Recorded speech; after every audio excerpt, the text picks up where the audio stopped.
We'll talk about the Browns later, maybe. Yeah, we'll talk. We'll talk maybe about that game if we've got time. It was a good game. That was a great game. Was a great game. No need to stress. We have the couch for you with Dr. Pez.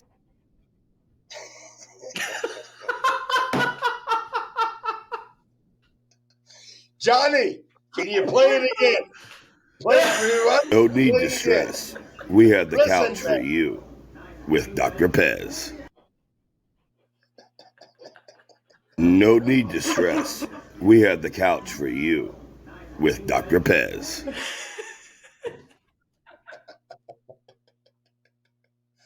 Hey, right. Fucking hell. That's great. Johnny has been working on it all week. Yeah. That's brilliant. That is brilliant. Great. Yeah. So, Dr. Pez, right.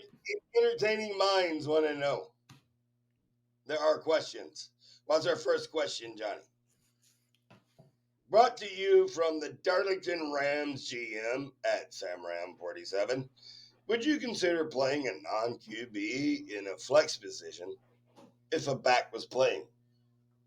Dr. Pez. Inquiring mind. Maybe back. No. Back up.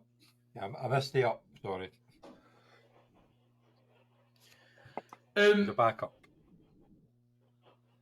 I'd say, in context of the backup. If the backup was playing, okay, I got it. So yeah. Okay, I got it. Yeah.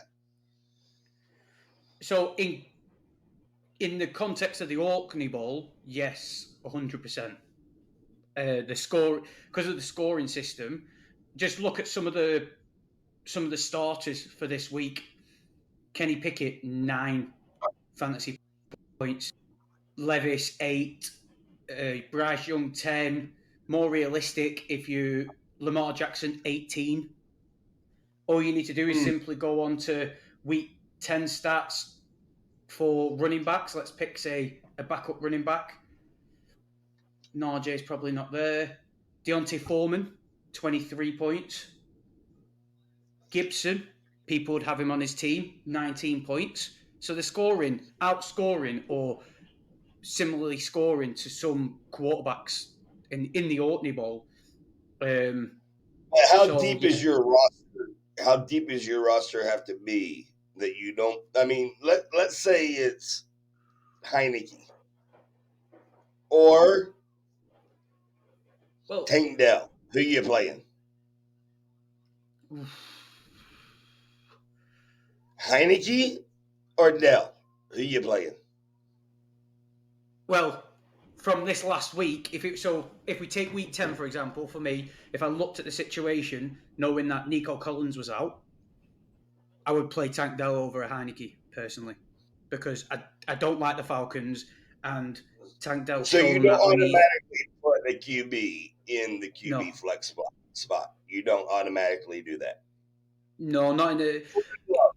Is Jordan Love a flex QB? For me, yes, but yeah, it's so hard with him because he played well against the Steelers, but sometimes he just doesn't generate the points. But I looked at this question and I thought my instant reaction was yes. Can he pick it? Well, yeah, he got 9 points this week. 9 points. He got 9 points. Are you going to put him in the flex next week? No. That's what I mean. Yeah. So if you're in a super flex, well, saying that the OrkneyBowl's not really super flex, is it? So in a super flex, you got to look at it and think, if you've got like a Kenny Pickett, a Levis or something like that, because a lot of super flexes, they are that deep, aren't they? Then I'm in a super where I do my backup QB. There's nothing on the waiver wire, so I end up playing a mainstream guy, and I've won some weeks because of it.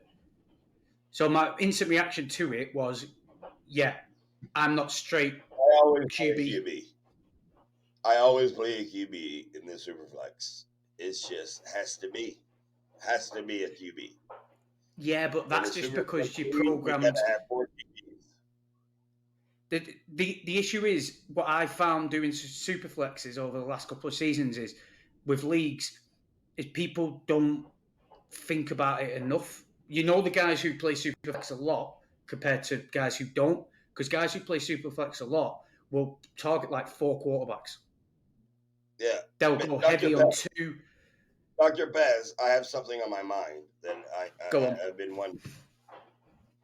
How many QBs do you have on a roster in a non-superflex league, such as OrkneyBowl? What is the 2, 3? How many QBs should we have? If you just go standard bench spots, you can't go more than 2, in my opinion, because you're wasting, especially in the OrkneyBowl with the scoring system. You'd be stupid to keep hold of more than 2 QBs, in my opinion, unless you go heavy. Go really early on 2 top quality QBs who are going to get you them points, but then you miss out on all the running backs and all the wide receivers. So then, right, your team's really thin. So I don't think you could probably go more than 2. It's just when you want to risk taking your second one with what's on your draft board. I like 3, but I think you're right. I'm always worried about injuries, But when Greg was talking about my team, I had Prescott, and I had Howell, and I had 3 of my quarterbacks. All 3 scored 40 points last week. Not this week, but last week. And Greg is like, one day I'm going to be laughing at Pork when he's putting in the wrong quarterback. You know what I mean? Yeah. Well, like Johnny's just popped up then and said, like, it's a headache. It's a headache to play. Yeah. Like, who do you play? And then, like you said, then you get tripped up. Like this week in my home league, I decided to take the plunge and play Taysom Hill after 3 weeks of 20-odd points. He got 4. So, you've always got them situations. That's why my personal preference in fantasy as a whole is I don't like multiple players from the same team. I know people like stacking and things like that. I personally hate it. They love the stack. Duke has told me, and I learned from this, you don't take a wide receiver and a running back from the same team. No. Oh, that's you're eating yourself at that point. Yeah. You can do the quarterback. Like, I do the limit I go is a quarterback and a wide receiver. That's okay, I think. I personally hate it. And a running back, I think Duke is right. You don't do that. I took Pitts in London, and Duke immediately called me out and said, I think you're going to eat yourself alive because one of those are going to have a good day or both are going to have a bad day. Yep. All right, Johnny, let's go to the next question. We have one more for Dr. Pez on the couch. No, there's just one question this week. So we'll have to get more people to add questions for future. So, well, next up we have the priest. What do you think of the Browns this week, Dr. Pez? It was impressive, to be honest. Deshaun Watson started off really shite, and at first I thought, when they started clawing back in it, I just didn't pay attention to the game because I thought, the Ravens had done what they did to the Seahawks the week before. And then next minute, my mate messaged me and said, how are the Browns back in this? And I thought Watson had been benched and PJ Walker was like moving the ball. But by the looks of it, he had a shaky start, but then he got better. It was impressive to fight back, but my biggest concern if I was a Browns fan, Batch, is Deshaun Watson just seems to be finding any excuse not to be on the football field. It's literally like he's... I'm wondering if he even has passion to play football at this point. Well, this is the problem. It's like when you... Like my son, for example, if he goes to his grandparents for the weekend, he gets spoiled all weekend, and then he just expects it. Deshaun Watson's been fully guaranteed all that money. would you want to play football anymore? Would you Well, want I to think risk? it's more about, his name has been sullied. I mean, I've taken over orphan teams with Watson as my quarterback. The first thing I do is trade him for. I'll trade him for a third round pick. I just don't want him on my team. You know what I mean? The funny thing is, for us as fans, as principle, that's still a thing, but you never hear it mentioned anymore. It's almost like he's done his time, and the NFL, the announcers, and everything, they've just like moved on. I get where you're coming from. I just don't. I don't like for us as fans and fantasy. Like it's have that thing that I don't have him on any teams. I don't think either myself. But yeah, my biggest concern for the Browns would be moving forward is hurt his ankle. Yeah, Batch is a hardcore Brown fan, so we got to take what he says with a grain of salt. But I understand what he's saying. An injured player is in. He's trying to pull through for his team. I got it. But the thing is, he doesn't. His body language is. There was a play towards the end, and yeah, they got it done. They got what they needed to get to win. But his body language, when he was walking towards the line, yeah, he was hurting, fair enough. But fuck me, Mahomes had a high ankle sprain, screaming, wincing. But as soon as he's walking into the offensive pocket to talk the next play, he's stoic. He's back in the game. I think it looked like one of his wide receivers had to like go, come on, Deshaun, get back in the thing. I wouldn't want a quarterback like that. I know like his stats and he played really well, he did. But moving forward, it would concern me that I've got a quarterback who just seems to need other people to G him up to get going. Because what if they're not there and he's got to do it himself? Geno Smith on my team or Dak Prescott any day over Deshaun Watson. Now, I loved the guy when he was Houston. He's a community type guy. But, I think I do tend to believe some of the things. And when we're talking about fantasy sports,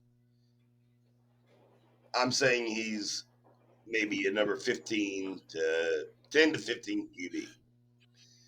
When it comes to morality, I give him a number 30. Wow, you give him Johnny, that high. what do you think?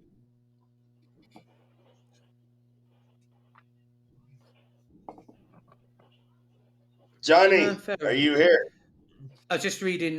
Yes, I'm here. I'm just typing up that. So. I'll just reply to Batch's. Just reply to Batch's thing. Fair enough, he went in a boot, and it's hard. Maybe some of my skepticism on Deshaun Watson is exactly in the back of my mind. He's just a dick. But then for fantasy sports, if he can get back to what he did at Houston, then when it comes to solely fantasy and you take the made up game we play, then do you take Deshaun Watson in fantasy sports only? Do you take him in the first round? No. I don't trust him. Second round. No. What round is safe for Deshaun? He's that quarterback where you take him towards the back end. Like if you go heavy wide receiver, if you go you wide receiver running back positions, and then you go late QB, he is in that category for me. Like he's not shown anywhere near enough. The injuries, his inconsistencies, his turnover ability. There's nothing there to even be positive playing him about. So you're right. The defense is awesome. Johnny, what round would you draft Deshaun? Was that Superflex or no? OrkneyBowl. 7th. Would you draft Dak before him or after him? Well, the way it's going, it's probably maybe in the 6th. You would draft Dak in the second round, really? No, the 6th. 6th round. 6th round. 6th. Oh, sorry, man. Hey, I'd never pick a bloody Dallas player in the the second round. Americans are It made still me learning laugh. how to speak English. I apologize. I don't. Do you know what? It's okay. So am I. So I don't know with Dak, because if he carries on going, he's going. He's going to lure everyone into a trap next year. He is going to be the biggest trap quarterback, especially in the OrkneyBowl. Because I've just looked then. I'll just rattle it off to you quickly. Damian Pierce of this year. From week 6, saying that, from the bye, 44 points, 38 points, 53 points.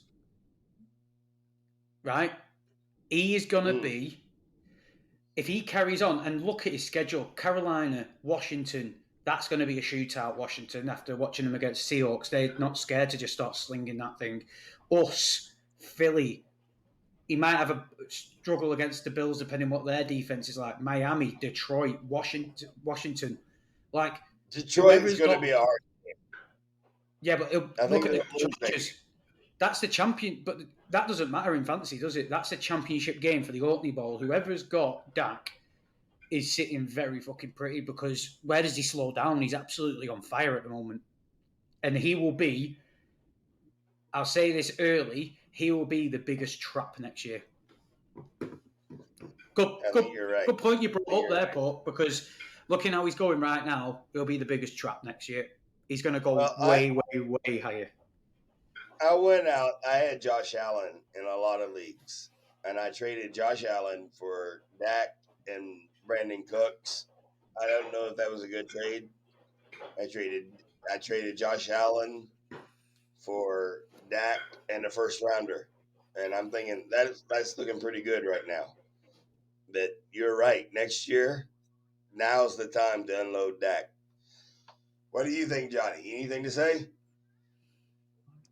No. With his scoring, he does well, but he's obviously CD Lamb is playing at a completely different level at the moment. CD So then Lamb, he could easily just Justin Jefferson. He can just Yeah, but you know what he's like. He could just spit the dummy out and just stop playing. He has bad weeks too. It's not on a roll, but for me, it's not that with CD. It's not the case of him spitting his dummy out. He normally gets injured. I think this is the first season where CD is injured, bro? No, he normally gets injured. He normally gets injured. And this year, I think it's probably been because he always was injured that often. He always seems to be on the injury report to me. He doesn't get the targets. He doesn't like it. So it's half the NFL. It might just be, it might just be a biased thing because you listen to fantasy, like you listen to other fantasy podcasts and stuff, and they're always talking about how thin he is and things like that. So you kind of get this thing in your head. Hey man, I'm a cowboy bleeder. I bleed blue, and gray, and silver, and stars. Are you? Oh, here you go then. Whilst we're still on the couch and we're seeming to be well. Yes, I do need help, Dr. Pez. I do need help. Let's talk Cowboys, because are you not a little bit scared of being a Cowboys fan for as long as you have, that you are not just watching the repeat of the Cowboys looking really good, they get to the playoffs, shit. They are not a Super Bowl team. They are not.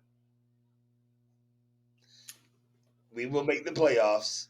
We'll win the wild card round, and then we'll get our heart broken yet again. It's just something that Cowboy fans have come to accept.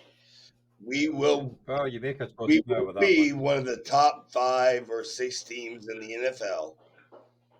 We'll make it to the divisional round, and we'll play the fucking 49ers again. And